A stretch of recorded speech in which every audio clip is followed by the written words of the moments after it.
fortunate to be really today in a place of history. You can say you were at this debate, and it's a remarkable one, a very important one.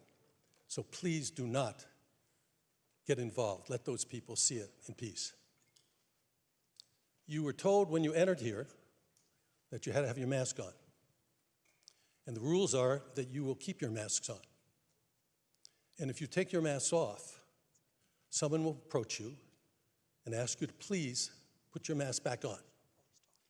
If you do not put the mask back on, you will be advised that your ticket is canceled. On the back of your ticket that got you in here, you pledged to follow all the protocols of the health departments, et cetera. And you will be escorted by law enforcement from the premises. It will be tremendously embarrassing to you. It will interfere with what's going on up here. So we beg you, please do not take your masks off. As soon as I'm off the stage here, mine's going back on too, so it's not just for anyone. I also want to tell you that at 7 o'clock on the button, you're going to hear a whole lot of noise because all of these networks, their boxes are up behind you, will go on air to cover the debates, and you'll hear them go on air, and you'll hear some of their moderators talking and so forth. So don't get upset. It'll eventually calm down. So we hope you enjoy. We hope you learn. I think this is going to be a tremendous evening. And we're missing one of our co-chairmen, Dorothy Dot Ridings, who is the former head of the League of Women Voters. She's not with us tonight, but she's in our thoughts. And Dot, if you're watching, we say hello. So with that, let me introduce to you my co-chairman, who is here, Ken Wallach, who will then tell you something more.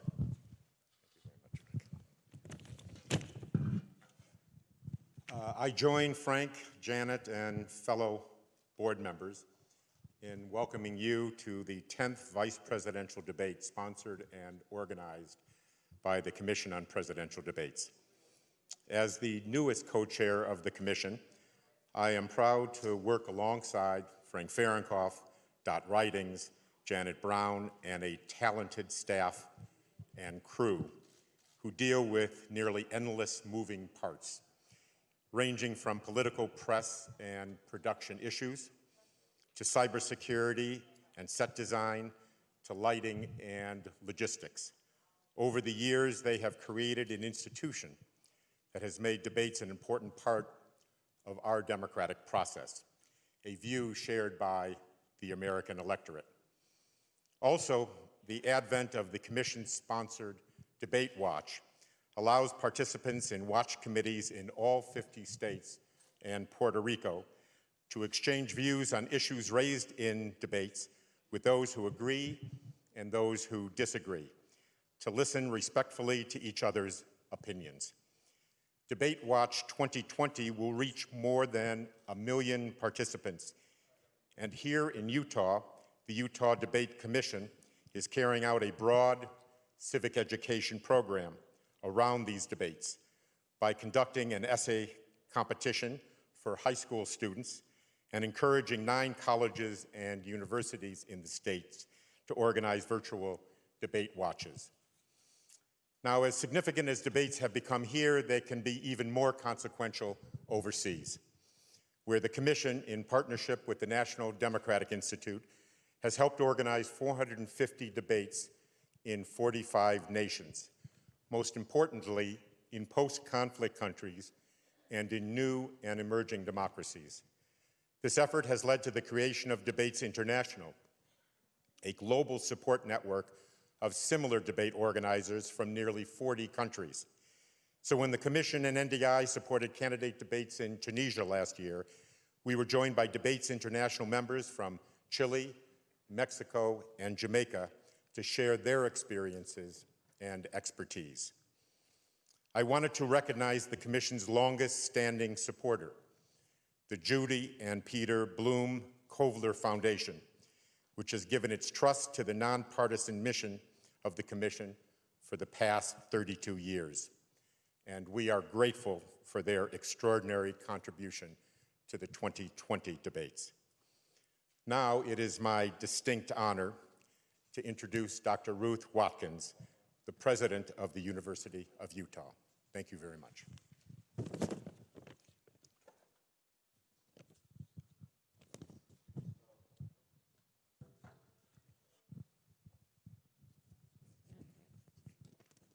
Good evening. I'm Ruth Watkins, President of the University of Utah. It is my great pleasure to welcome you to Utah's flagship university. Sincere thanks to the Commission on Presidential Debates for selecting the U to host the nation's only 2020 vice presidential debate. This is the first time that Utah has been the site of an election debate, and we are thrilled that so many will get to know our state and our university through this occasion. Salt Lake City, Utah's capital, is a thriving hub of industry and innovation. Our great state has spectacular outdoor vistas and recreation, a strong economy, a can-do entrepreneurial ethos, and is known for collegiality and collaborative spirit. This vitality is why the University of Utah is on the rise, now recognized as one of America's leading research universities, a member of the prestigious Association of American Universities. Our beautiful campus home is home to outstanding academic programs, including University of Utah Health. University Hospital has been consistently recognized as a top 10 facility for excellence in patient care. And our Huntsman Cancer Institute is a comprehensive cancer center, the highest federal ranking for a cancer research organization, providing value. High-quality education and healthcare at affordable cost is a defining tenet of our university. Our faculty and our staff are achieving national recognition and support at unprecedented levels. Among them, evolutionary geneticist Nels Elde, just yesterday named a MacArthur Fellow. Congratulations, Professor Elde. All of us at the University of Utah are united in purpose. We strive to provide today's students with an exceptional experience that will equip them for a vibrant future as members of the global community. Students are, quite simply, at the center of all we do. Let me introduce you to our student body leaders. Ephraim Coombe, President, Michelle Valdez, Vice President of Student Relations, and Ayana Amici, Vice President of University Relations. These individuals exemplify inquisitive, smart, creative students who will lead us into the future. I asked Michelle one thing she wanted the world to know about the University of Utah, and she said that this is a place for everyone from any background to come and accomplish extraordinary things. This is an institution for anyone, not only to learn, do research, teach, or lead, but to do all of those things in an exemplary manner. At the University of Utah, there is endless opportunity. And Ephraim offered a message of hope for the students who are listening tonight. If there's anything I hope for the students, young, emerging leaders watching and listening tonight, it is the hope that we will feel empowered to make our voices heard and our presence known, and the hope that we recognize the power and potential we have to act, to make a significant difference in our communities. But it all starts with what we do today, especially as we tune in tonight. We are the future, yes, but we are also the present, and present we will be. This election may be the first involvement in the nation's political process for many students. We have emphasized how very important it is to be a part of an informed, involved citizenry. Ayana offered this message from students here at the U to students listening from around the world. I want students worldwide to know that partaking in election processes is indispensable, as we are all citizens of humankind, and our chief role as such is to tailor the world to be more ethical than the one we grew up in. In order to avoid complicity in governmental injustice, it is our responsibility to vote for just outcomes within our own respective structures. It is our responsibility to be commonly decent. From all of us at the University of Utah, our very best wishes to Vice President Mike Pence and Senator Kamala Harris this evening, and my deepest appreciation to all who helped plan and prepare for tonight, from our campus, the Utah Debate Commission, and the Commission on Presidential Debates. Thank you all, and again, warmest welcome to the University of Utah.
Please welcome the first print journalist to be the solo moderator of one of the general election debates, Washington Bureau Chief of USA Today, Susan Page.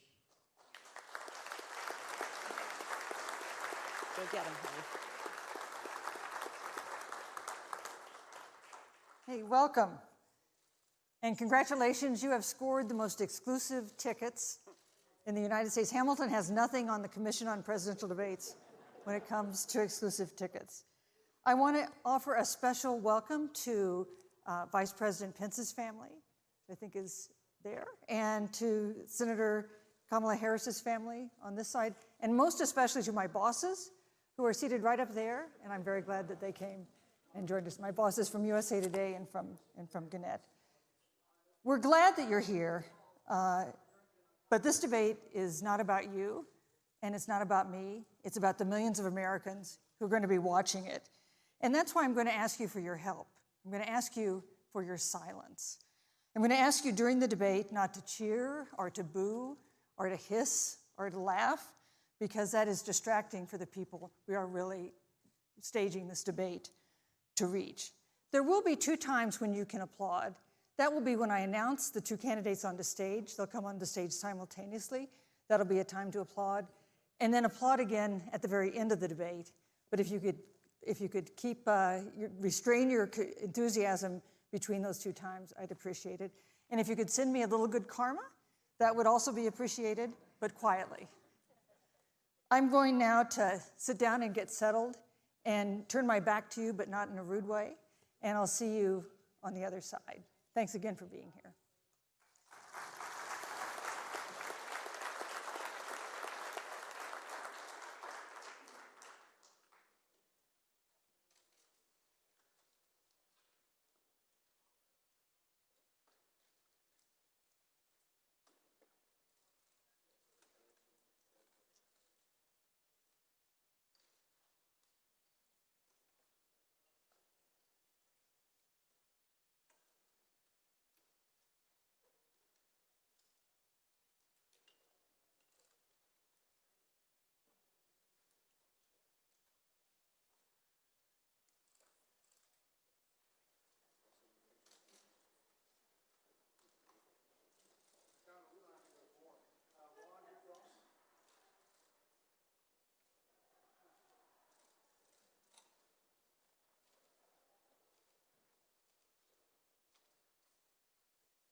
Good evening. From the University of Utah in Salt Lake City, welcome to the first and only Vice Presidential Debate of 2020, sponsored by the Nonpartisan Commission on Presidential Debates. I'm Susan Page of USA Today. It is my honor to moderate this debate, an important part of our democracy. In Kingsbury Hall tonight, we have a small and socially distant audience, and we've taken extra precautions during this pandemic. Among other things, everyone in the audience is required to wear a face mask, and the candidates will be seated 12 feet apart. The audience is enthusiastic about their candidates, but they've agreed to express that enthusiasm only twice, at the end of the debate and now when I introduce the candidates. Please welcome California Senator Kamala Harris and Vice President Mike Pence.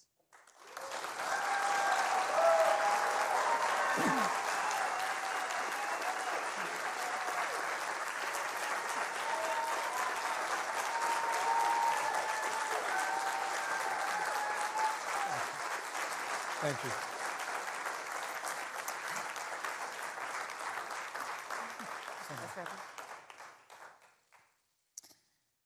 Senator Harris and Vice President Pence, thank you for being here. We're meeting as President Trump and the First Lady continue to undergo treatment in Washington after testing positive for COVID-19. We send our thoughts and prayers to them for their rapid and complete recovery and for the recovery of everyone afflicted by the coronavirus. The two campaigns and the Commission on Presidential Debates have agreed to the ground rules for tonight. I'm here to enforce them on behalf of the millions of Americans who are watching. One note, no one in either campaign or at the Commission or anywhere else has been told in advance what topics I'll raise or what questions I'll ask. This 90-minute debate will be divided into 9 segments of about 10 minutes each. I'll begin a segment by posing a question to each of you, sometimes the same question, sometimes a different question on the same topic. You will then have 2 minutes to answer without interruption by me or the other candidate. Then we'll take 6 minutes or so to discuss the issue. At that point, although there will always be more to say, we'll move on to the next topic. We want a debate that is lively, but Americans also deserve a discussion that is civil. These are tumultuous times, but we can and will have a respectful exchange about the big issues facing our nation. Let's begin with the ongoing pandemic that has cost our country so much. Senator Harris, the coronavirus is not under control. Over the past week, Johns Hopkins reports that 39 states have had more COVID cases over the past 7 days than in the week before. 9 states have set new records. Even if a vaccine is released soon, the next administration will face hard choices. What would a Biden administration do in January and February that a Trump administration wouldn't do? Would you impose new lockdowns for businesses and schools and hotspots? A federal mandate to wear masks? You have 2 minutes to respond without interruption. Thank you, Susan. Well, the American people have witnessed what is the greatest failure of any presidential administration in the history of our country. And here are the facts. 210,000 dead people in our country in just the last several months. Over 7 million people who have contracted this disease. 1 in 5 businesses closed. We're looking at frontline workers who have been treated like sacrificial workers. We are looking at over 30 million people who in the last several months had to file for unemployment. And here's the thing. On January 28th, the Vice President and the President were informed about the nature of this pandemic. They were informed that it's lethal in consequence, that it is airborne, that it will affect young people, and that it would be contracted because it is airborne. And they knew what was happening, and they didn't tell you. Can you imagine if you knew on January 28th, as opposed to March 13th, what they knew, what you might have done to prepare? They knew, and they covered it up.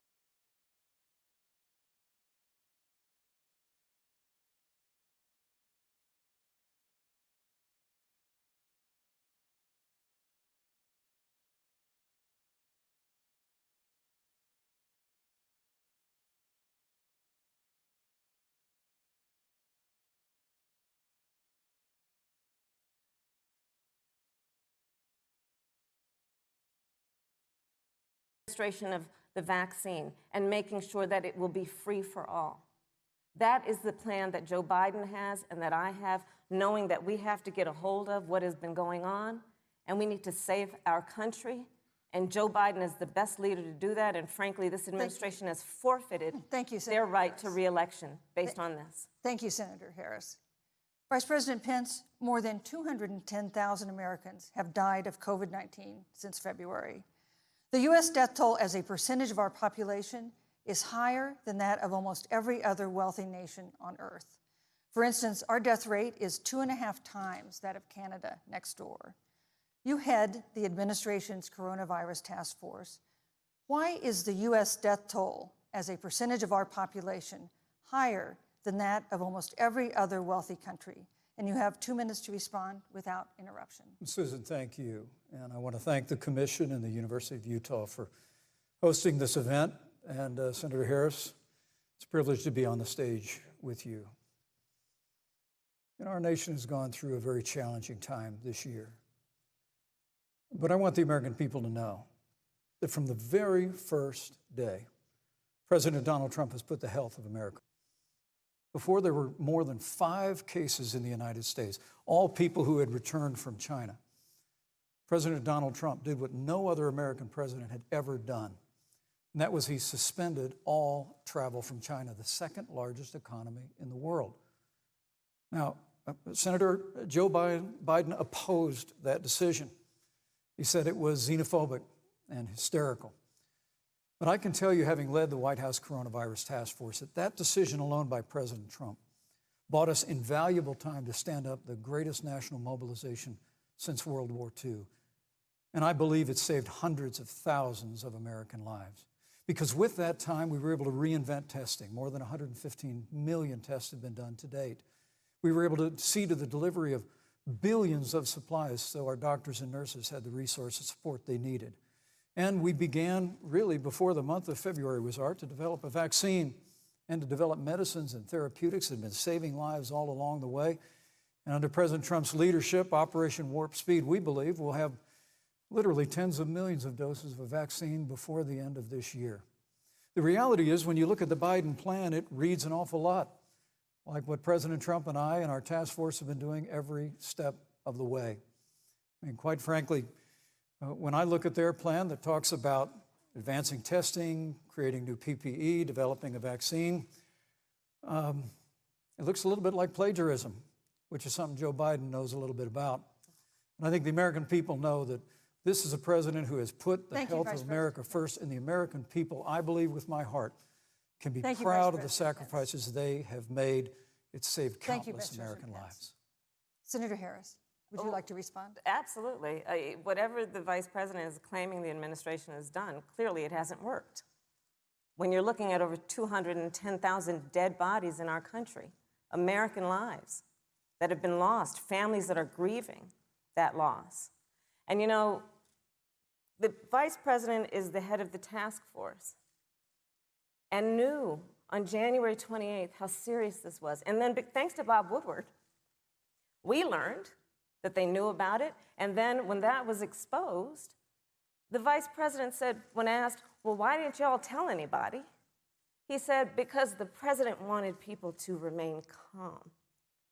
Well, let's get no, but Susan, this is important. Susan, I want to add, but Mr. Vice President, I'm speaking. I'm speaking.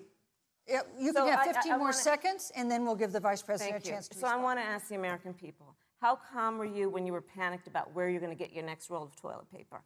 How calm were you when your kids were sent home from school and you didn't know when they could go back? How calm were you when your children couldn't see your parents because you were afraid they could kill them? Let's give Vice President Pence a chance to respond. Vice President Pence, you have 1 minute to respond. You know, there's not a day gone by that I haven't thought of every American family that's lost a loved one. And I want all of you to know that you'll always be in our hearts and in our prayers. But when you say what the American people have done over these last 8 months hasn't worked, that's a great disservice to the sacrifices the American people have made.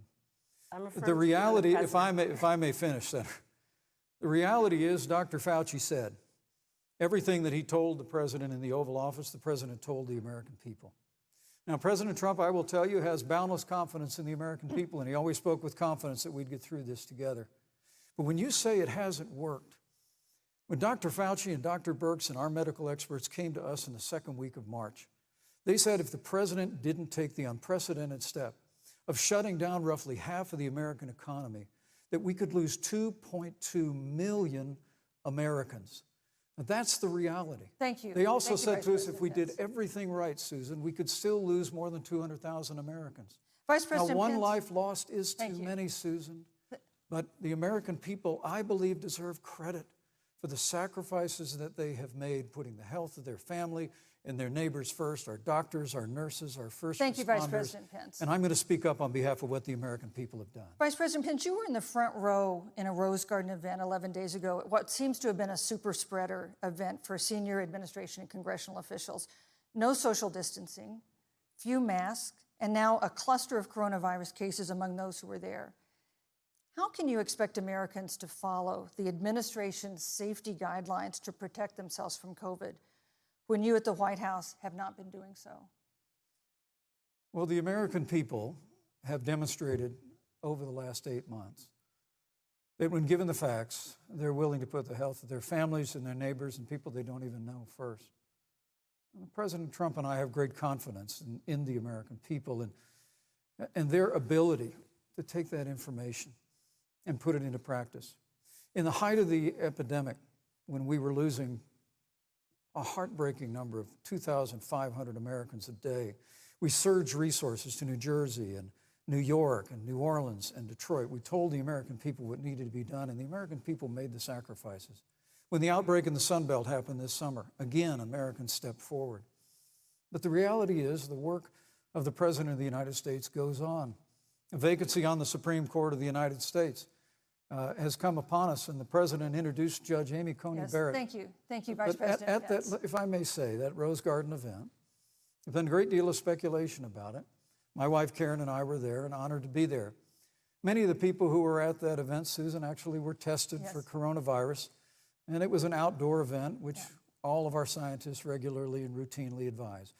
The difference here is President Trump and I trust the American people to make choices in the best interest of their health.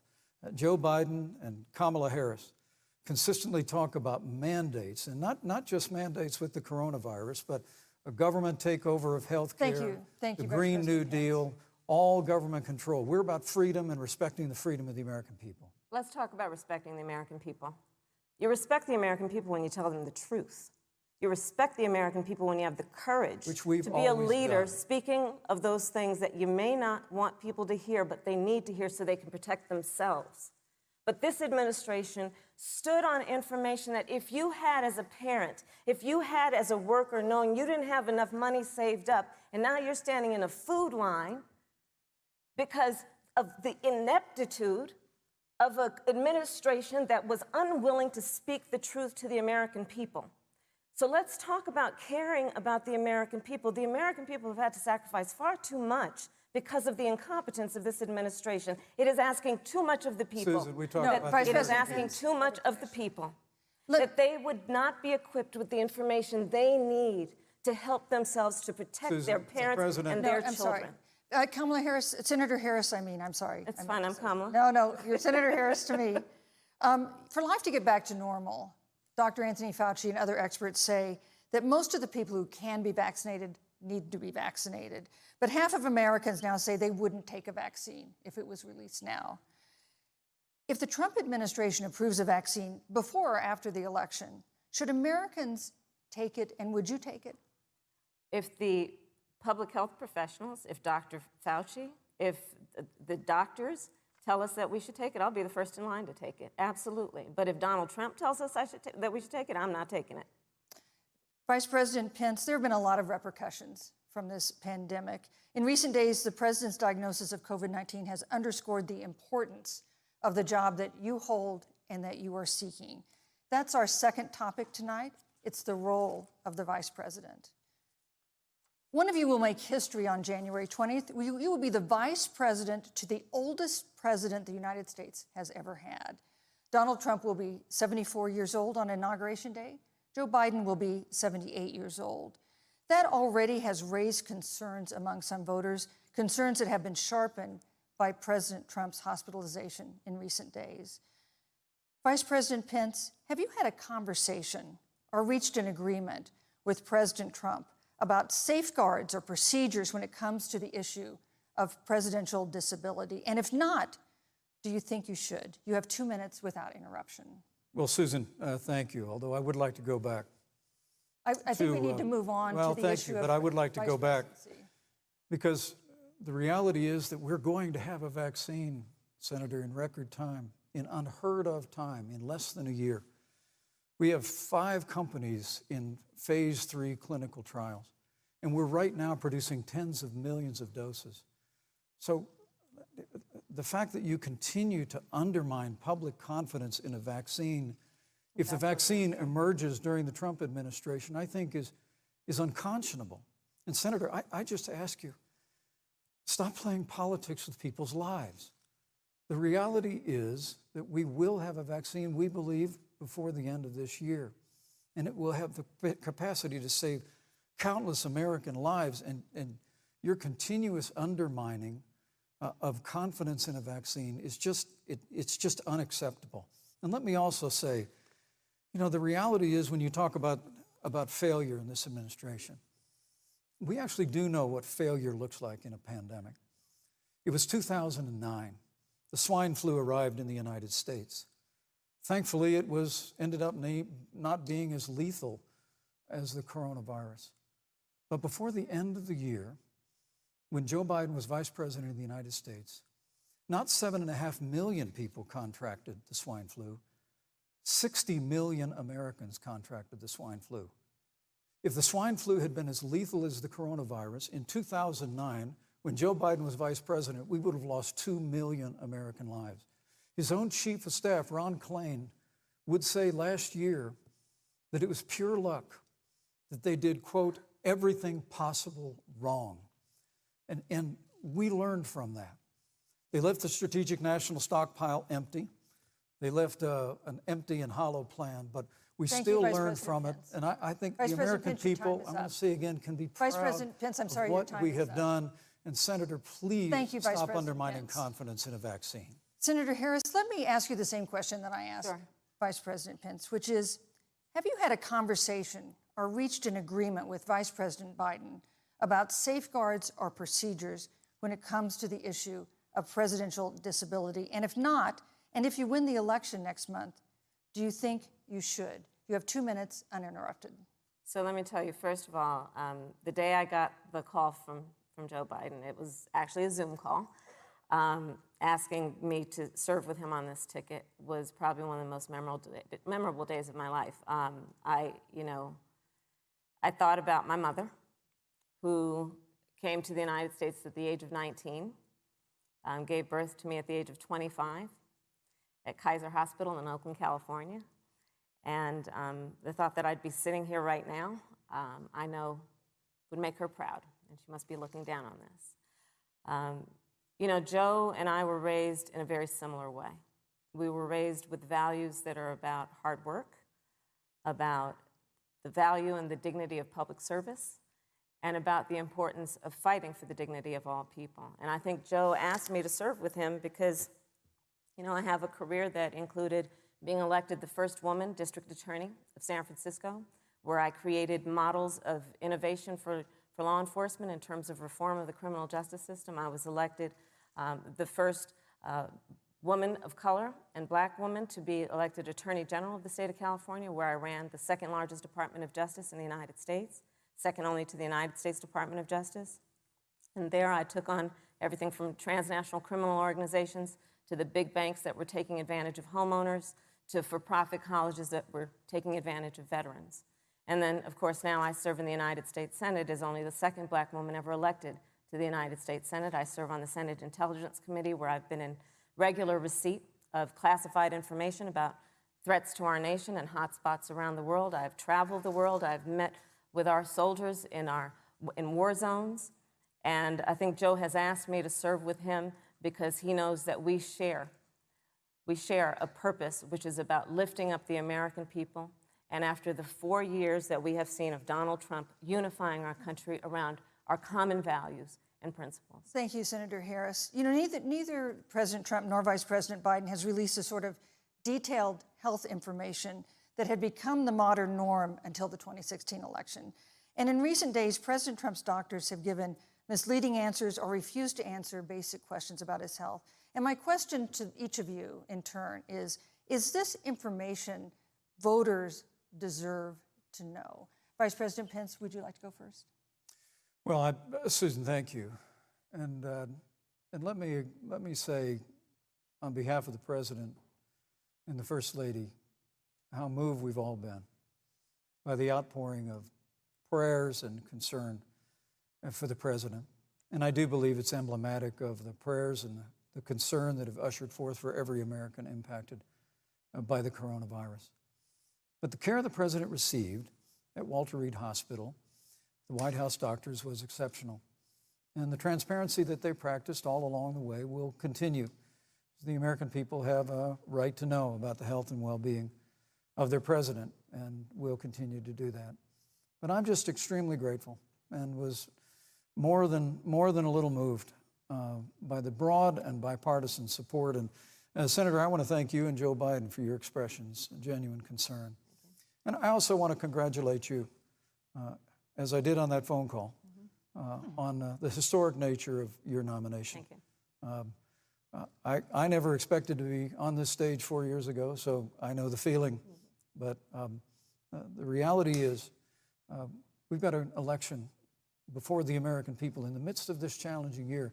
And the stakes have never been higher, but I think the choice has never been clearer. I want to give Senator Harris a chance to respond to the same question I asked, which is, do voters have a right to know more detailed health information about presidential candidates and especially about presidents, especially when they're facing some kind of challenge? Absolutely, and that's why Joe Biden has been so incredibly transparent, and certainly by contrast, the president has not, both in terms of health records, but also let's look at taxes. We now know, because of great investigative journalism, that Donald Trump paid $750 in taxes. When I first heard about it, I literally said, "You mean $750,000? And it was like, no, $750. We now know Donald Trump owes and is in debt for $400 million. And just so everyone is clear, when we say in debt, it means you owe money to somebody. And it'd be really good to know who the President of the United States, the Commander-in-Chief, owes money to, because the American people have a right to know what is influencing the President's decisions. And is he making those decisions on the best interest of the American people, of you, or self-interest? So, Susan, I'm glad you asked about transparency, because it has to be across the board. Joe has been incredibly transparent over many, many years. The one thing we all know about Joe, he puts it all out there. He is honest, he is forthright. But Donald Trump, on the other hand, has been about covering up everything. Thank you, Senator Harris. I want to give you a chance to respond, Vice President. Well, look, I respect the fact that Joe Biden spent 47 years in public life. I respect your public service as well. Thank you. But the American people have a president who's a businessman, he's a job creator, who's paid tens of millions of dollars in taxes, payroll taxes, property taxes. He's created tens of thousands of American jobs. And the president said those public reports are not accurate. And the president's also released literally stacks of financial disclosures the American people can review just as the law allows. But the distinction here is that Joe Biden, 47 years in public service, compared to President Donald Trump, who brought all of that experience 4 years ago. Thank you, Vice President. And turned this economy around by cutting taxes, rolling back regulation, unleashing American Vice energy, Pence. Fighting for free and fair trade, and all of that's on the Vice line President if Pence. Joe Biden and Kamala Harris. You know, that's a in good the White segue into our third great topic, segue. which is about the economy. This has been another aspect of life for Americans that's been so affected by this coronavirus. We have a jobs crisis brewing. On Friday, we learned that the unemployment rate had declined to 7.9% in September, but the job growth had stalled, and that was before the latest round of layoffs and furloughs in the airline industry at Disney and elsewhere. Hundreds of thousands of discouraged workers have stopped looking for work. Nearly 11 million jobs that existed at the beginning of the year haven't been replaced. Those hardest hit include Latinos, Blacks, and women. Senator Harris, the Biden-Harris campaign has proposed new programs to boost the economy, and you would pay for that new spending by raising $4 trillion in taxes on wealthy individuals and corporations. Some economists warn that could curb entrepreneurial ventures that fuel growth and create jobs. Would raising taxes put the recovery at risk? And you have 2 minutes to answer uninterrupted. Thank you. On the issue of the economy, I think there couldn't be a more fundamental difference between Donald Trump and Joe Biden. Joe Biden believes you measure the health and the strength of America's economy based on the health and the strength of the American worker and the American family. On the other hand, you have Donald Trump, who measures the strength of the economy based on how rich people are doing, which is why he passed a tax bill benefiting the top 1% and the biggest corporations of America, leading to a $2 trillion deficit that the American people are going to have to pay for. On day one, Joe Biden will repeal that tax bill. He'll get rid of it. And what he'll do with the money is invest it in the American people. And through a plan that is about investing in infrastructure, something that Donald Trump said he would do. I remember hearing about some infrastructure week. I don't think it ever happened. But Joe Biden will do that. He'll invest in infrastructure. It's about upgrading our roads and bridges, but also investing in clean energy and renewable energy. Joe is going to invest that money in what we need to do around innovation. There was a time when our country believed in science and invested in research and development so that we were an innovation leader on the globe. Joe Biden will use that money to invest in education. So, for example, for folks who want to go to a 2-year community college, it will be free. If you come from a family that makes less than $125,000, you'll go to a public university for free. And across the board, we'll make sure that if you have student loan debt, it's cut by $10,000. That's how Joe Biden thinks about the economy, which is it's about investing in the people of our country as opposed to passing a tax bill, which had the benefit of letting American corporations go offshore to do their business. Thank you, You're Senator welcome. Harris. Vice President Pence, your administration has been predicting a rapid and robust recovery, but the latest economic report suggests that's not happening. Should Americans be braced for an economic comeback that is going to take not months, but a year or more? You have 2 minutes to answer uninterrupted. When President Trump and I took office, America had gone through the slowest economic recovery since the Great Depression. Because when Joe Biden was vice president, they tried to tax and spend and regulate and bail our way back to a growing economy. President Trump cut taxes across the board. Despite what Senator Harris says, the average American family of 4 had $2,000 in savings in taxes. And with the rise in wages that occurred, most predominantly for blue-collar, hardworking Americans, the average household income for a family of 4 increased by $4,000 following President Trump's tax cuts. But America, you just heard Senator Harris tell you, on day one, Joe Biden's going to raise your taxes. It's really remarkable to think, Susan.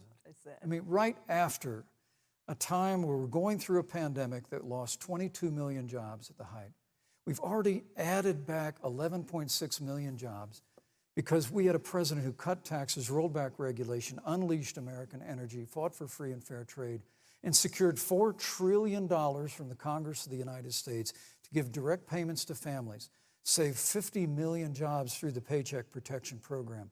We literally have spared no expense to help the American people and the American worker through this. Joe Biden and Kamala Harris want to raise taxes. They want to bury our economy under a $2 trillion Green New Deal, which you were one of the original co-sponsors of in the United States Senate. They want to abolish fossil fuels and ban fracking, which would cost hundreds of thousands of American jobs all across the heartland. And Joe Biden wants to go back to the economic surrender to China, that when we took office, half of our international trade deficit was with China alone. And Joe Biden wants to repeal all of the tariffs that President Trump put into effect to fight for American jobs and American workers. Joe Biden says democracy's on the ballot. Make no mistake about it, Susan. The American economy, the American comeback is on the ballot.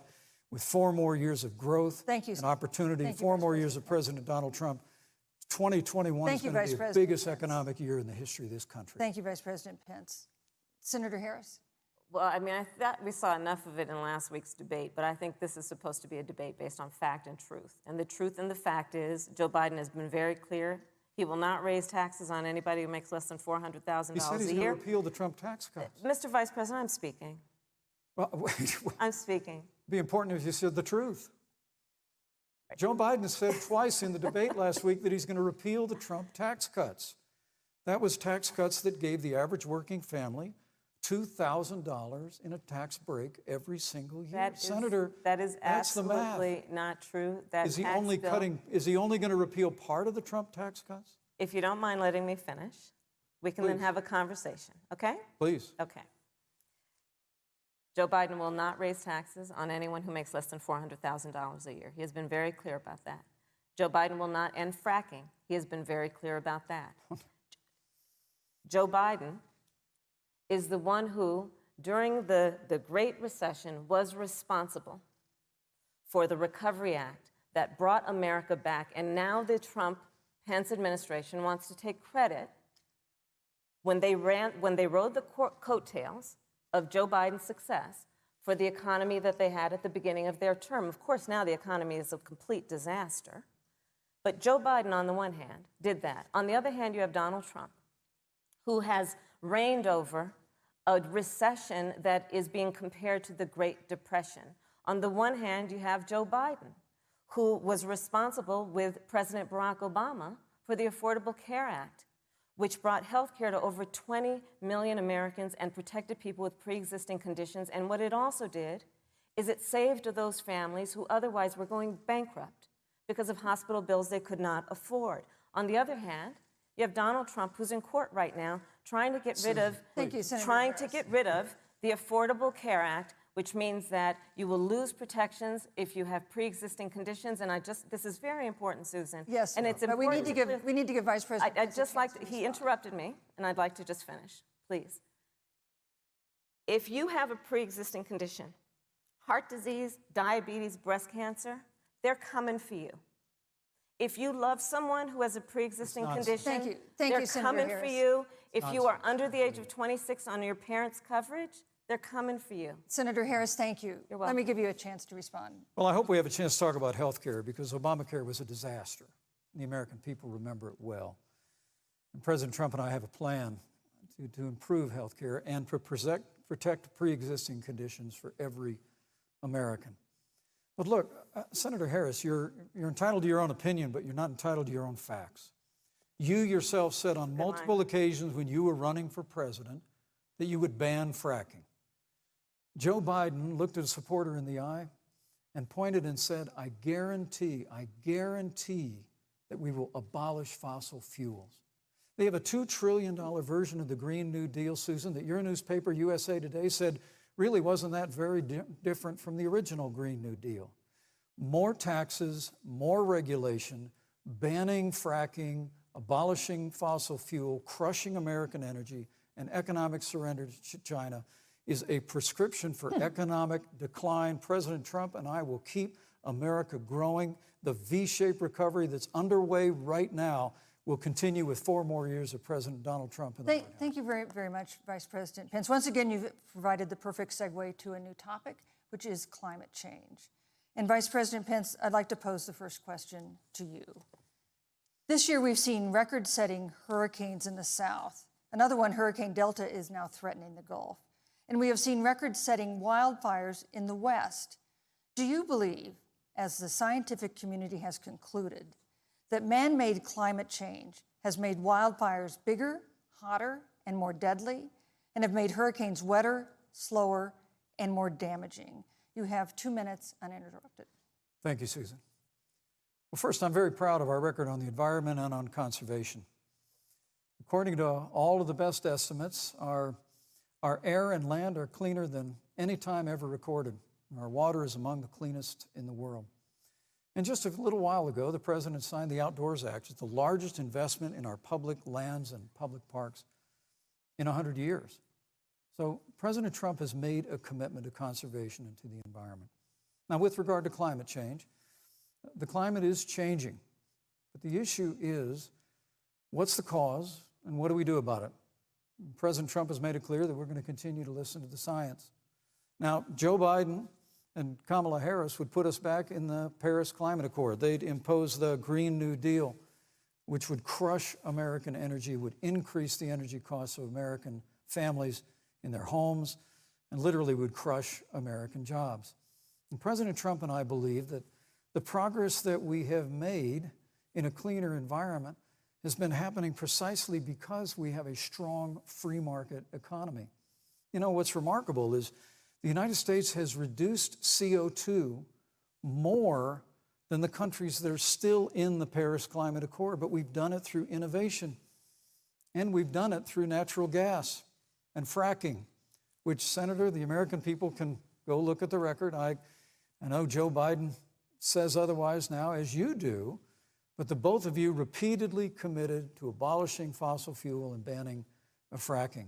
And so by creating the kind of American innovation, we're actually steering toward a stronger and better environment. With regard to wildfires, President Trump and I believe that forest management has to be front and center, and even Governor Gavin Newsom from your state has agreed we've got to work on forest management.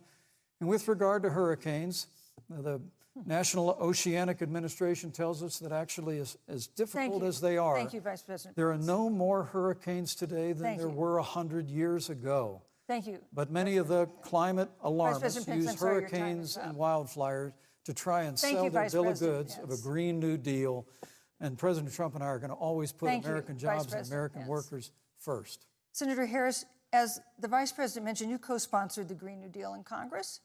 But Vice President Biden said in last week's debate that he does not support the Green New Deal. But if you look at the Biden-Harris campaign website, it describes the Green New Deal as a crucial framework. What exactly would be the stance of a Biden-Harris administration toward the Green New Deal? You have 2 minutes uninterrupted. Sure. So first of all, I will repeat, and the American people know, that Joe Biden will not ban fracking. That is a fact. That is a fact. I will repeat that Joe Biden has been very clear that he thinks about growing jobs, which is why he will not increase taxes for anyone who makes less than $400,000 a year. Joe Biden's economic plan, Moody's, which is a reputable Wall Street firm, has said will create 7 million more jobs than Donald Trump's. And part of those jobs that will be created by Joe Biden are going to be about clean energy and renewable energy. Because you see, Joe understands that the west coast of our country is burning, including my home state of California. Joe sees what is happening on the Gulf states, which are being battered by storms. Joe has seen and talked with the farmers in Iowa, whose entire crops have been destroyed because of floods. And so Joe believes, again, in science. I'll tell you something, Susan. I served, when I first got to the Senate, on the committee that's responsible for the environment. Do you know this administration took the word science off the website and then took the phrase climate change off the website? We have seen a pattern with this administration, which is they don't believe in science. And Joe's plan is about saying we're going to deal with it, but we're also going to create jobs. Donald Trump, when asked about the wildfires in California, and the question was, you know, the science is telling us this, you know what Donald Trump said? Science doesn't know. So let's talk about who is prepared to lead our country over the course of the next 4 years on what is an existential threat to us as human beings. Joe is about saying we're going to invest that in renewable energy. It's going to be about the creation of millions of jobs. We will achieve net zero emissions by 2050, carbon neutral by 2035. Joe has a plan. This has been a lot of talk from the Trump administration, and really it has been to go backward instead of forward. We will also re-enter the climate agreement with pride. Senator Harris just said that climate change is an existential threat. Vice President Pence, do you believe that climate change poses an existential threat? As I said, Susan, the climate is changing. We'll follow the science. But once again, Senator Harris is denying the fact that they're going to raise taxes on every American. Joe Biden said twice in the debate last week that on day one he was going to repeal the Trump tax cuts. Those tax cuts delivered $2,000 in tax relief to the average family of four across America. And with regard to banning fracking, I just recommend that people look at the record. You yourself said repeatedly that you would ban fracking. You were the first Senate co-sponsor of the Green New Deal. And while Joe Biden denied the Green New Deal, Susan, thank you for pointing out, the Green New Deal is on their campaign website. And as USA Today said, it's essentially the same plan as you co-sponsored with AOC when she submitted it in the Senate.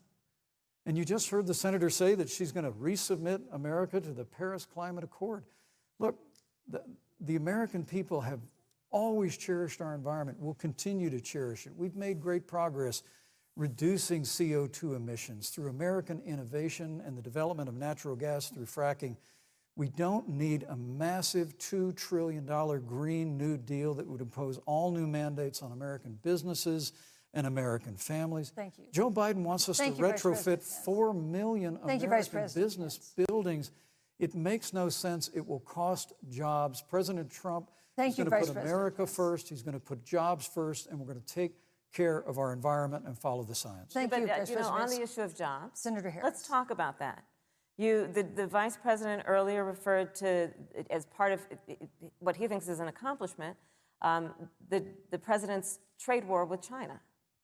You lost that trade war. You lost it. What ended up happening is because of a so-called trade war with China, America lost 300,000 manufacturing jobs. Farmers have experienced bankruptcy because of it. We are in a manufacturing recession because of it. And when we look at where this administration has been, there are estimates that by the end of the term of this administration, they will have lost more jobs than almost any other presidential administration.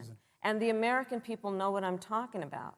You know, I think about 20-year-olds. You know, we have a 20-year-old, a 20-something-year-old, who are coming out of high school and college right now, and you're wondering, is there going to be a job there for me?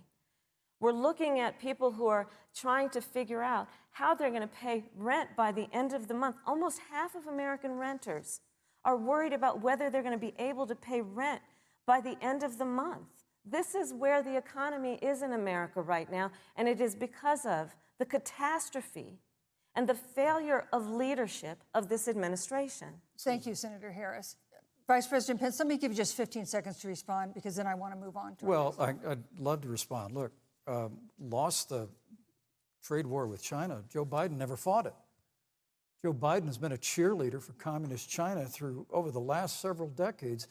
And again, Senator Harris, you're entitled to your opinion. You're not entitled to your own facts.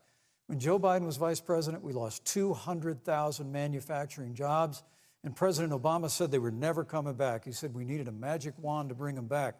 In our first 3 years after we cut taxes, rolled back regulation, unleashed American energy, this administration saw 500,000 manufacturing jobs created. And that's exactly the kind of growth we're going to continue to see as we bring our nation through this pandemic.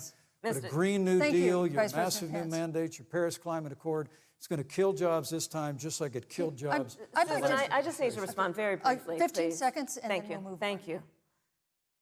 Joe Biden is responsible for saving America's auto industry, and you voted against it. So let's set the record straight. Thank you. I'd like to talk about China. We have, as our next topic, we have no more complicated or consequential foreign relationship than the one with China. It is a huge market for American agricultural goods. It's a potential partner in dealing with climate change in North Korea. And in a video tonight, President Trump again blamed it for the coronavirus, saying China will pay. Vice President Pence, how would you describe our fundamental relationship with China? Competitors, adversaries, enemies? You have 2 minutes. Thank you, Susan. Well, before I leave that, let me speak to voting records if I can. You know, everybody knows that NAFTA cost literally thousands of American factories to close. We saw automotive jobs go south of the border. President Trump fought to renegotiate NAFTA. And the United States-Mexico-Canada agreement is now the law of the land. American people deserve to know Senator Kamala Harris was one of only 10 members of the Senate to vote against the USMCA. It was a huge win for American auto workers. It was a huge win for American farmers, especially dairy in the upper Midwest.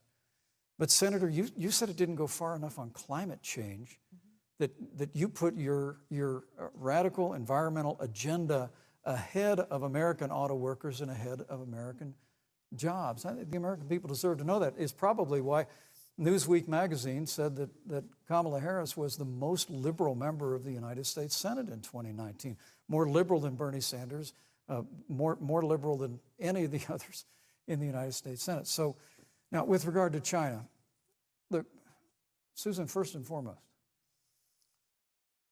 China is to blame for the coronavirus. And President Trump is not happy about it. He's made that very clear, made it clear again today. China and the World Health Organization did not play straight with the American people. They did not let our personnel into China to get information on the coronavirus until the middle of February. Fortunately, President Trump, in dealing with China from the outset of this administration, standing up to China that had been taking advantage of America for decades in the wake of Joe Biden's cheerleading for China, President Trump made that decision before the end of January to suspend all travel from China. And again, the American people deserve to know Joe Biden opposed President Trump's decision to suspend all travel from China. He said it was hysterical. He said it was xenophobic. Vice President Pence. But President Trump has Vice stood President Pence, up your to time is China. up. We're going to continue to stand strong. Thank you, Vice President Pence. We want to improve the relationship, but we're going to level the playing field, and we're going to hold Vice President China Pence. accountable for what they did to America with the coronavirus. Thank you. Senator Harris, let me ask you the same question that I asked the Vice President.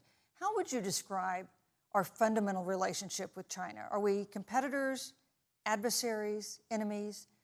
You'll have 2 minutes uninterrupted. Susan, the Trump administration's perspective and approach to China has resulted in the loss of American lives, American jobs, and America's standing. There's a weird obsession that President Trump has had with getting rid of whatever accomplishment was achieved by President Obama and Vice President Biden. For example, they created within the White House an office that basically was responsible for monitoring pandemics. They got rid of it. Not true. There was a team of disease experts that President Obama and Vice President Biden dispatched to China to monitor what is now predictable and what might happen. They pulled them out. We now are looking at 210,000 Americans who have lost their lives. Let's look at the job situation. We mentioned before the trade deal, the trade war, they wanted to call it, with China. It resulted in the loss of over 300 manufacturing jobs and a manufacturing recession, and the American consumer paying thousands of dollars more for goods because of that failed war that they called it. Then let's talk about standing. Pew, a reputable research firm, has done an analysis that shows that leaders of all of our formerly allied countries have now decided that they hold in greater esteem and respect Xi Jinping, the head of the Chinese Communist Party, than they do Donald Trump, the President of the United States, the Commander-in-Chief of the United States. This is where we are today because of a failure of leadership by this administration. Senator Harris, we've seen changes in the role of the United States in terms of global leadership over the past 4 years. And of course, times do change. What's your definition? We've seen strains with China, of course, as the Vice President mentioned. We've seen strains with our traditional allies in NATO and elsewhere. What is your definition of the role of American leadership in 2020? So, you know, I love talking with Joe about a lot of these issues. And, you know, Joe, I think he said it quite well. He says, you know, foreign policy, it might sound complicated, but really it's relationships. So just think about it as relationships. And so we know this in our personal and professional relationships. You got to keep your word to your friends. Got to be loyal to your friends. People who've stood with you, got to stand with them. You got to know who your adversaries are and keep them in check. But what we have seen with Donald Trump is that he has betrayed our friends and embraced dictators around the world. Let's take, for example, Russia. So, I serve on the Intelligence Committee of the United States Senate. America's intelligence community told us Russia interfered in the election of the President of the United States in 2016 and is playing in 2020. Christopher Wray, the director of the FBI, said the same. But Donald Trump, the commander-in-chief of the United States of America, prefers to take the word of Vladimir Putin over the word of the American intelligence community. You look at our friends at NATO. He has walked away from agreements. You can look at the Iran nuclear deal, which now has put us in a position where we are less safe because they are building up what might end up being a significant nuclear arsenal. We were in that deal, guys. We were in the Iran nuclear deal with friends, with allies around the country. And because of Donald Trump's unilateral approach to foreign policy, coupled with his isolationism, he pulled us out and has made America less safe. So, Susan, it's about relationships. And the thing that has always been part of the strength of our nation, in addition to our great military, has been that we keep our word. But Donald Trump doesn't understand that because he doesn't understand what it means to be honest. Thank you, Senator Harris. Vice President Pence, let me give you a chance to respond. Well, thank you. Well, President Trump kept his word when we moved the American embassy to Jerusalem, the capital of the state of Israel. When Joe Biden was vice president, they promised to do that, and they never did. We've stood strong with our allies, but we've been demanding. NATO is now contributing more to our common defense than ever before, thanks to President Trump's leadership. We've strengthened our alliances across the Asia-Pacific, and we've stood strong against those who would do us harm. You know, when President Trump came into office, ISIS had captured an area of the Middle East the size of Pennsylvania. But President Trump unleashed the American military, and our armed forces destroyed the ISIS caliphate and took down their leader, al-Baghdadi, without one American casualty. Al-Baghdadi was responsible for the death of thousands. But notably, America's hearts today are with the family of Kayla Mueller, her parents of which are here with us tonight in Salt Lake City. Today, 2 of the ISIS killers responsible for Kayla Mueller's murder were brought to justice in the United States. Jihadi John was killed on the battlefield along with the other beetle. The reality is that when Joe Biden was vice president, we had an opportunity to save Kayla Mueller. It breaks my heart to reflect on it, but the military came into the Oval Office, presented a plan. They said they knew where Kayla was. Baghdadi had held her for 18 months, abused her mercilessly before they killed her.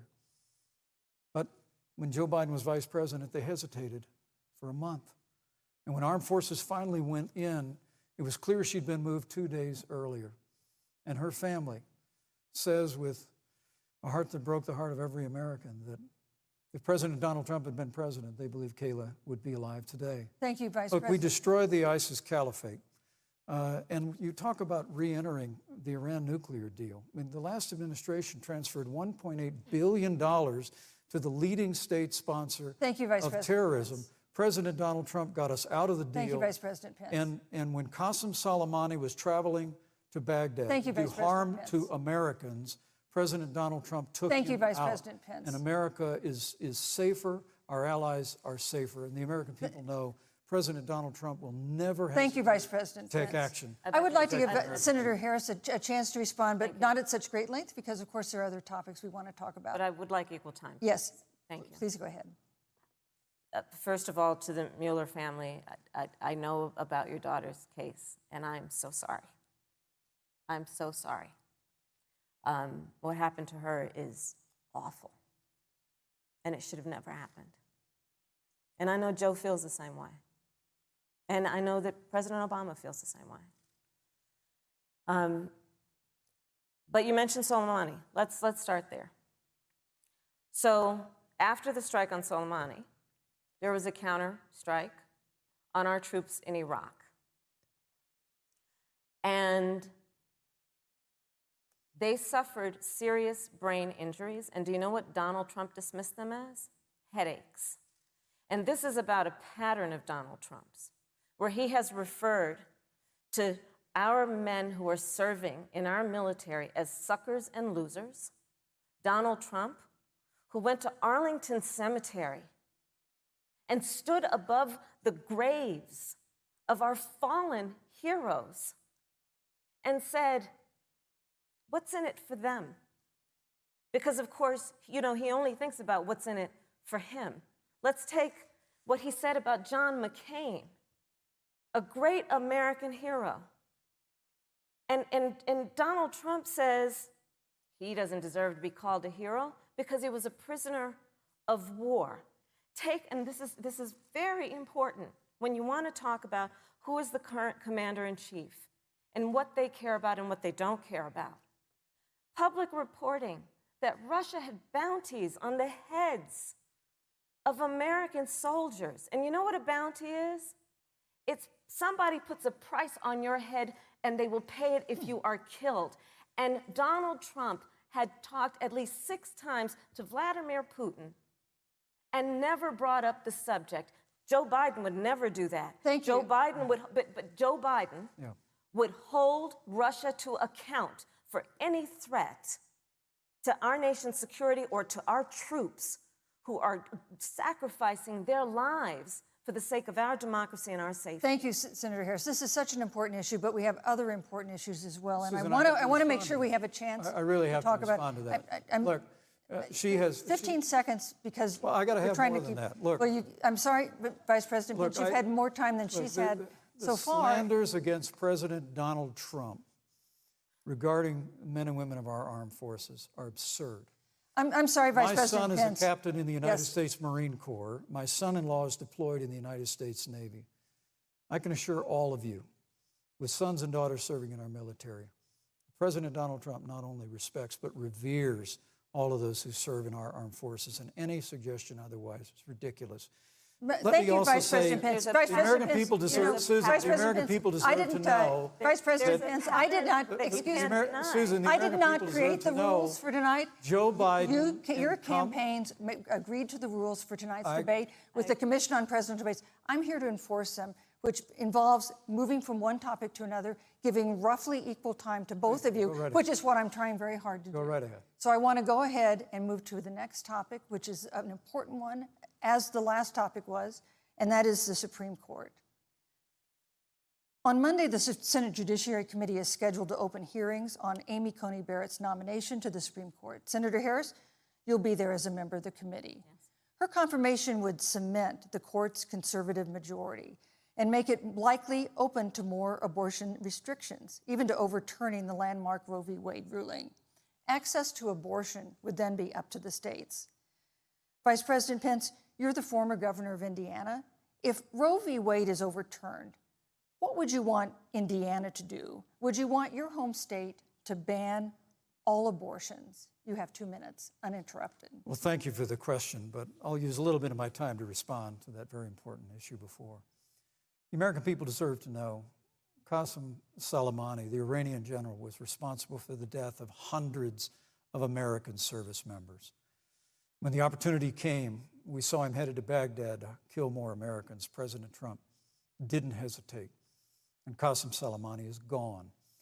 But you deserve to know that Joe Biden and Kamala Harris actually criticized the decision to take out Qasem Soleimani. It's really inexplicable, but with regard to Joe Biden, it's explainable, because history records that Joe Biden actually opposed the raid against Osama bin Laden.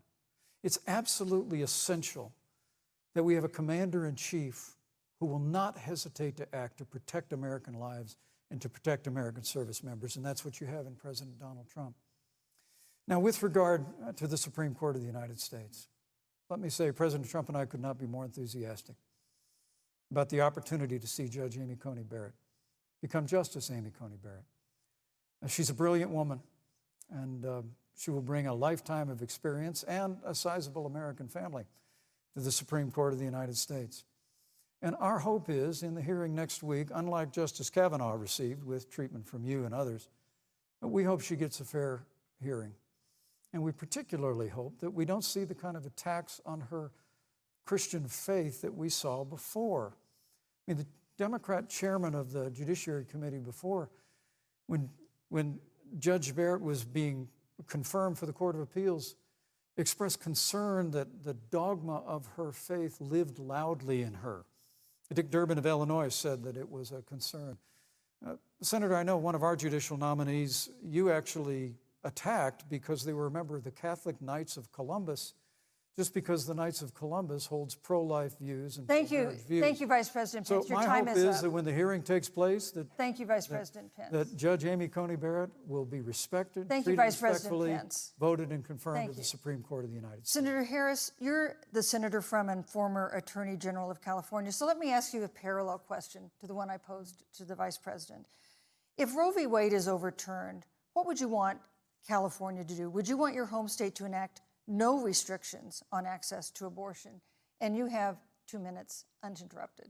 Thank you, Susan. First of all, Joe Biden and I are both people of faith, and it's insulting to suggest that we would knock anyone for their faith. And in fact, Joe, if elected, will be only the second practicing Catholic as President of the United States. On the issue of this nomination, Joe and I are very clear, as are the majority of the American people. We are 27 days before the decision about who will be the next president of the United States. And, you know, before, when this conversation has come up, you know, it's been about election year or election time.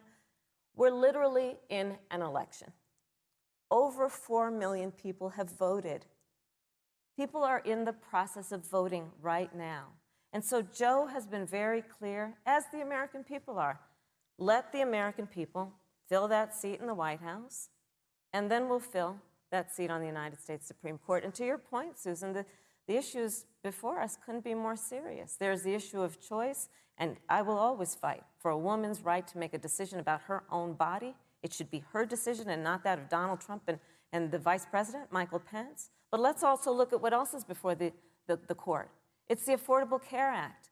Like, literally in the midst of a public health pandemic, when over 210,000 people have died and 7 million people probably have what will be in the future considered a pre-existing condition because you contracted the virus. Donald Trump is in court right now trying to get rid of the Affordable Care Act. And I said it before, and it bears repeating. This means that there will be no more protections if they win for people with pre-existing conditions. Yeah. This means that over 20 million people will lose your coverage. It means that if you're under the age of 26, you can't stay on your parents' coverage anymore. And here's the thing. The contrast couldn't be more clear. They're trying to get rid of the Affordable Care Act. Joe Biden is saying, let's expand coverage. Let's give you a choice of a public option or private coverage. Let's bring down premiums. Thank you, Senator Let's Harris. lower Medicare eligibility to 60. Thank you, Senator That's true Harris. leadership. You know, you mentioned earlier, Vice President Pence, that the president was committed to maintaining protections for people with pre-existing conditions. But you do have this court case that you are supporting, your administration supporting, that would strike down the Affordable Care Act. The president says, President Trump says that he's going to protect people with pre-existing conditions, but he has not explained how he would do that. And that was one of the toughest nuts to crack when they were passing the Affordable Care Act. So tell us specifically, how would your administration protect Americans with pre-existing conditions to have access to affordable insurance if the Affordable Care Act is struck down? Well, thank you, Susan. But let me just say, addressing your very first question, I couldn't be more proud to serve as vice president to a president who stands without apology for the sanctity of human life. I'm pro-life. I don't apologize for it. And this is another one of those cases where there's such a dramatic contrast. Joe Biden and Kamala Harris support taxpayer funding of abortion all the way up to the moment of birth. Late-term abortion. They want to increase funding to Planned Parenthood of America. Now, for our part, I would never presume how Judge Amy Coney Barrett would rule on the Supreme Court of the United States, but we'll continue to stand strong for the right to life. When you speak about the Supreme Court, though, I think the American people really deserve an answer, Senator Harris. Are you and Joe Biden going to pack the court if Judge Amy Coney Barrett is confirmed? I mean, there have been 29 vacancies on the Supreme Court during presidential election years, from George Washington to Barack Obama. Presidents have nominated in all 29 cases. But your party is actually openly advocating adding seats to the Supreme Court, which has had 9 seats for 150 years, if you don't get your way. This is a classic case of if you can't win by the rules, you're going to change the rules. Now, you've refused to answer the question. Joe Biden has refused to answer the question. So I think the American people would really like to know, if Judge Amy Coney Barrett is confirmed at the Supreme Court of the United States, are you and Joe Biden, if somehow you win this election, going to pack the Supreme Court to get your way? I'm so glad we went through a little history lesson. Let's do that a little more.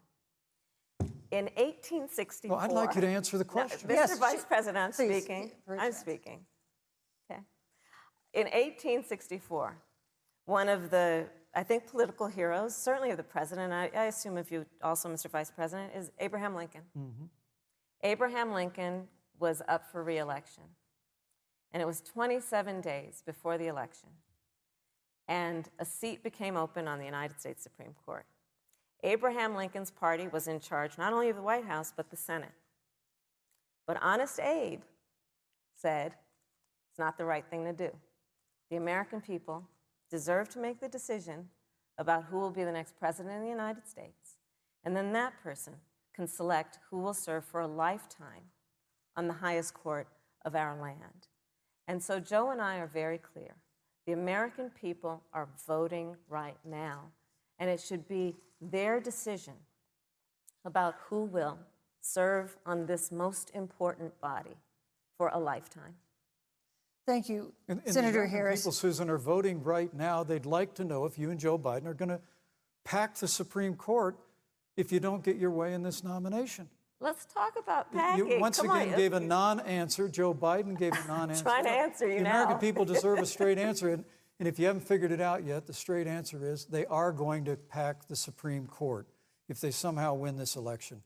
Men and Mr. women, Vice President, I got to I tell you, think people across this country, if you cherish our Supreme Court, if you cherish the separation of powers, you need to reject the Biden-Harris ticket. Come November the 3rd, re-elect President Donald Trump, and we'll stand by that separation of powers in a 9-seat Supreme Court. Yeah, let's talk about packing the court then. Let's talk about the Please. fact. Yeah, I'm about to. So the Trump-Pence administration has been, because I sit on the Senate Judiciary Committee, Susan, as you mentioned, and I've witnessed the appointments for lifetime appointments to the federal courts, district courts, courts of appeal. People who are purely ideological, people who have been reviewed by legal professional organizations and found to have been not competent, are substandard.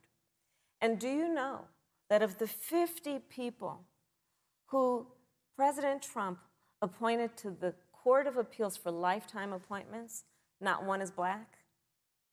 This is what they've been doing. You want to talk about packing a court? Let's have that discussion. All right, thank you, Senator. Let's go on and talk about the issue of racial justice. I just want the record to reflect she never answered the question. So I think the American people, Thank maybe you. in the next debate, Joe Biden will answer the question. you, But I think thank the you. American people know the answer. Thank you, Vice President. In March, Breonna Taylor, a 26-year-old emergency room technician in Louisville, was shot and killed after police officers executing a search warrant in a narcotics investigation broke into her apartment. The police said they identified themselves. Taylor's boyfriend said he didn't hear them do that. He used a gun registered to him to fire a shot, which wounded an officer. The officers then fired more than 20 rounds into the apartment. They say they were acting in self-defense. None of them have been indicted in connection with her death. Senator Harris, in the case of Breonna Taylor, was justice done? You have 2 minutes. I don't believe so. And I've talked with Breonna's mother, Tamika Palmer, and her family. And her family deserves justice. She was a beautiful young woman. She had as her life goal to become a nurse, and she wanted to become an EMT to first learn what's going on out on the street so she could then become a nurse and save lives. And her life was taken unjustifiably and tragically and violently. And it brings me to, the 8 minutes and 46 seconds that America witnessed, during which an American man was tortured and killed under the knee of an armed, uniformed police officer. And people around our country of every race, of every age, of every gender, perfect strangers to each other, marched shoulder to shoulder, arm in arm, fighting for us to finally achieve that ideal of equal justice under law. And I was a part of those peaceful protests. And I believe strongly that, first of all, we are never going to condone violence, but we always must fight for the values that we hold dear, including the fight to achieve our ideals. And that's why Joe Biden and I have said on this subject, look, and I'm a former career prosecutor. I know what I'm talking about. Bad cops are bad for good cops.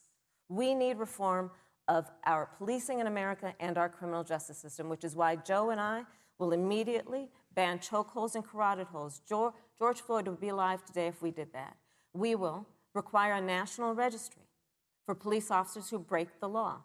We will, on the issue of criminal justice reform, get rid of private prisons and cash bail, and we will decriminalize marijuana, and we will expunge the records of those who have been convicted of marijuana. This is a time for leadership on a tragic, tragic issue of unarmed Black people in America who have been killed. Senator Harris. Vice President Pence, let me pose the same question to you. In the case of Breonna Taylor, was justice done? You have 2 minutes uninterrupted. Well, our heart breaks for the loss of any innocent American life. And the family of Breonna Taylor has our sympathies. But I trust our justice system, a grand jury that refused the evidence. And it really is remarkable that as a former prosecutor, you would assume that an impaneled grand jury looking at all the evidence got it wrong. But you're entitled to your opinion, Senator. I think, look, and with regard to George Floyd, there's no excuse for what happened to George Floyd. And justice will be served. But there's also no excuse for the rioting and looting that followed. I mean, it really is astonishing. Flora Westbrook is with us here tonight in Salt Lake City. Just a few weeks ago, I stood at what used to be her salon. Was burned to the ground by rioters and looters. And Flora is still trying to put her life back together. And I must tell you, this presumption that you hear consistently from Joe Biden and Kamala Harris, that America is systemically racist, and that, as Joe Biden said, that he believes that law enforcement has an implicit bias against minorities, is a great insult to the men and women who serve in law enforcement. And I want everyone to know who puts on the uniform of law enforcement every day that President Trump and I stand with you. And it is remarkable that when Senator Tim Scott tried to pass a police reform bill, brought together a group of Republicans and Democrats, Senator Harris, you got up and walked out of the room. And then you filibustered Senator Tim Scott's bill on the Senate floor that would have provided new accountability, new resources. Look, we don't have to choose between supporting law enforcement, improving public safety, and supporting our African-American neighbors and all of our minorities. Under President Trump's leadership, we'll always stand with law enforcement, and we'll do what we've done from day one, and that is improve the lives of African Americans. Thank you, Vice President Record unemployment, record investments in education, and we'll fight for school choice for all of our minorities. Thank you, Vice President. I'd like to respond. Senator Harris. I will not sit here and be lectured by the Vice President on what it means to enforce the laws of our country. I am the only one on this stage who has personally prosecuted everything from child sexual assault to homicide. I'm the only one on this stage who has prosecuted the big banks for taking advantage of America's homeowners. I'm the only one on this stage who prosecuted for-profit colleges for taking advantage of our veterans. And the reality of this is that we are talking about an election in 27 days, where last week the President of the United States took a debate stage in front of 70 million Americans and refused to condemn white supremacists. Not true. And Not true. it wasn't like he didn't have a chance. He didn't do it, and then he doubled down. And then he said, when pressed, stand back, stand by. And this is a part of a pattern of Donald Trump's. He called Mexicans rapists and criminals. He instituted as his first act a Muslim ban. He, on the issue of Charlottesville, where people were peacefully protesting the need for racial justice, where a young woman was killed.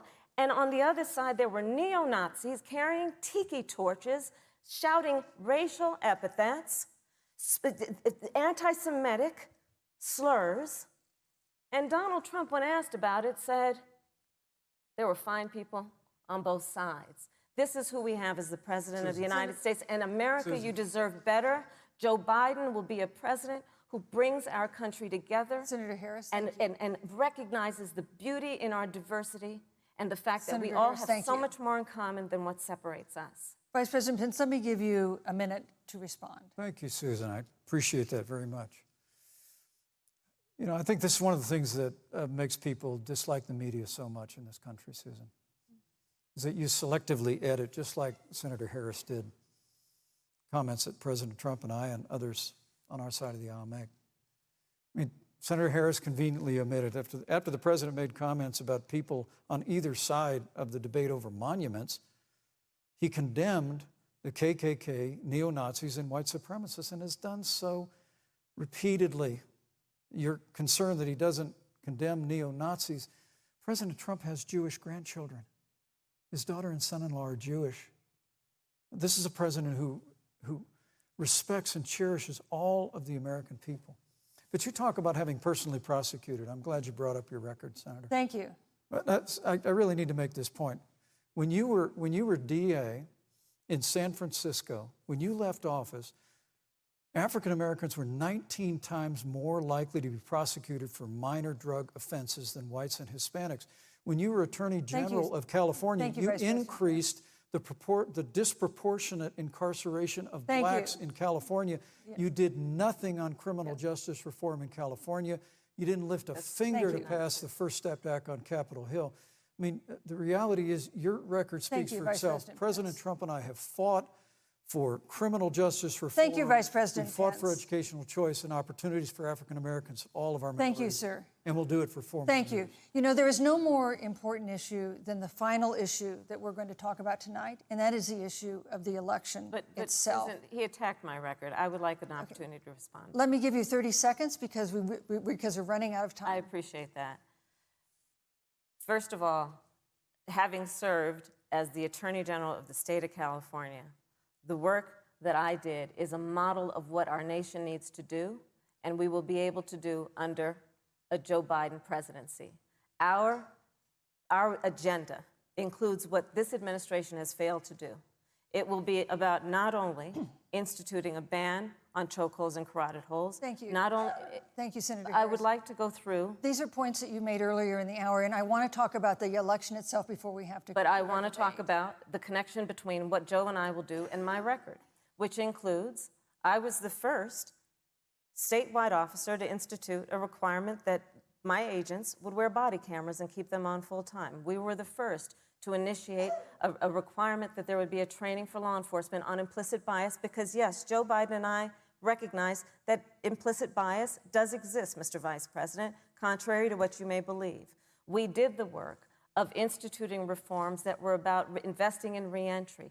This is the work that we have done and the work we will do going forward. And again, I will not be lectured by the Vice President on our record of what we have done in terms of law enforcement and keeping our communities safe and a commitment to reforming the criminal justice system of America. Thank you, Senator Harris. And I'd like to pose I'd like you to respond first to the question on our final topic, the election itself.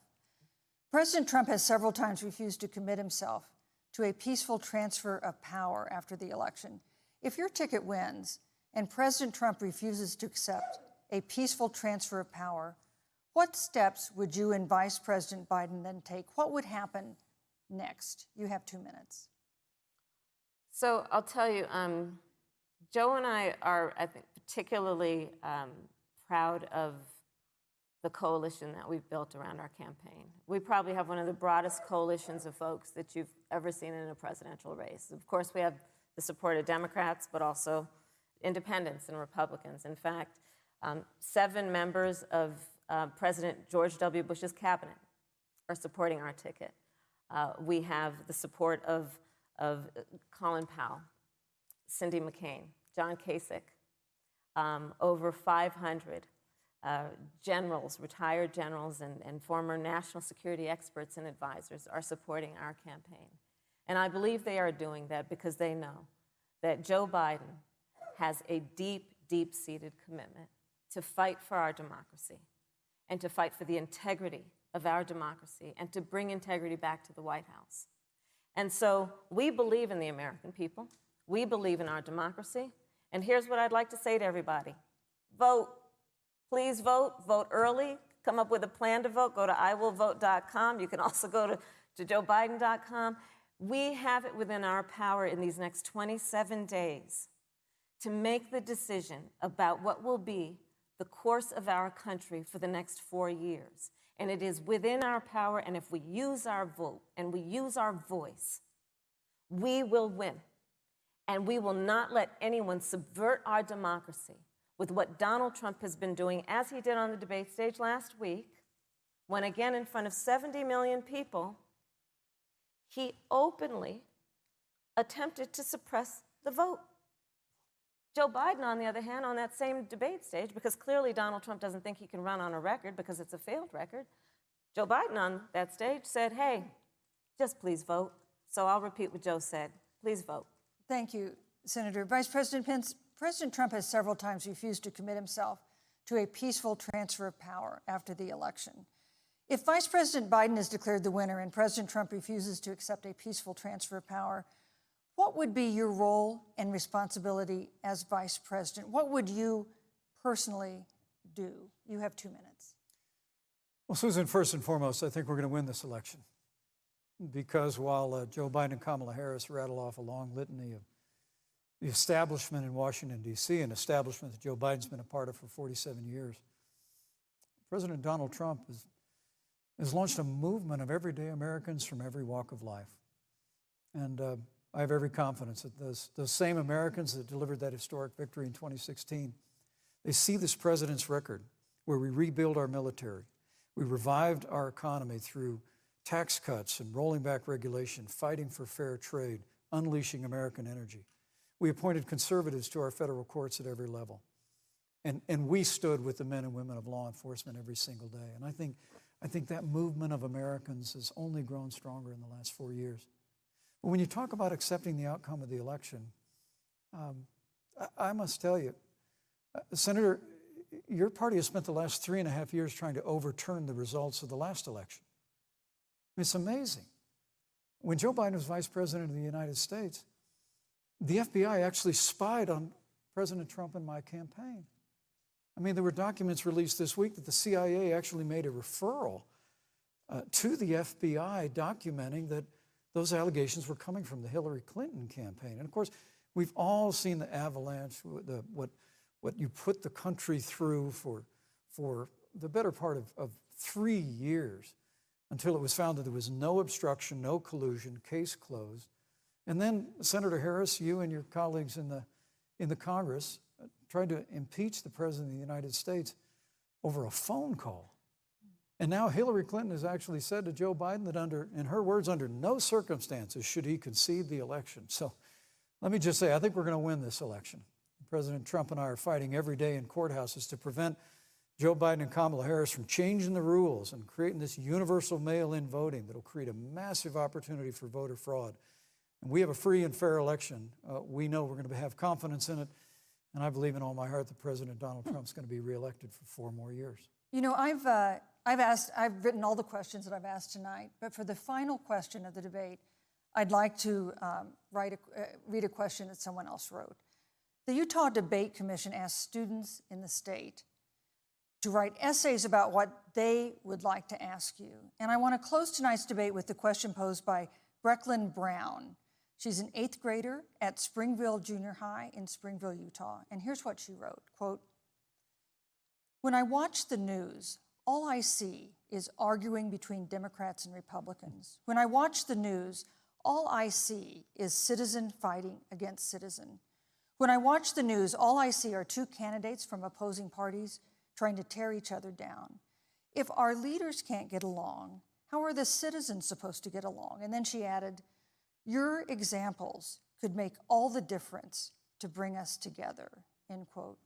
So to each of you in turn, I'd like you to take 1 minute and respond to Brecklin. Vice President Pence, you have 1 minute. Brecklin, it's a wonderful question. And let me just commend you for taking an interest in public life. I started following the news when I was very young. And in America, we believe in a free and open exchange of debate. And we celebrate that. And it's how we've created literally the freest and most prosperous nation in the history of the world. But I would tell you that don't assume that what you're seeing on your local news networks is synonymous with the American people. You know, I look at the relationship between Justice Ruth Bader Ginsburg, the late justice who we just lost from the Supreme Court, and the late Justice Antonin Scalia. They were on polar opposites on the Supreme Court of the United States, one very liberal, one very conservative. But what's been learned since her passing was the two of them and their families were the very closest of friends. I mean, here in America, we can disagree. We can debate vigorously, as Senator Harris and I have on this stage tonight. But when the debate is over, we come together as Americans. And that's what people do in big cities and small towns all across this country. So I just want to encourage you, Brecklin. I want to tell you that we're going to work every day to have government as good as our people. And the American people each and every day love a good debate.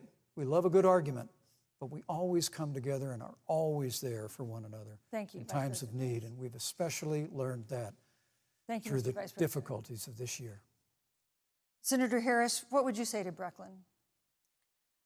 First of all, I love hearing from our young leaders. And when I hear her words, when I hear your words, Brecklin, I know our future is bright because it is that perspective on who we are and who we should be that is a sign of leadership and is something we should all aspire to be. And that, that brings me to Joe. Joe Biden, one of the reasons that Joe decided to run for president is after Charlottesville, which we talked about earlier. It so troubled him and upset him like it did all of us, that there was that kind of hate and division.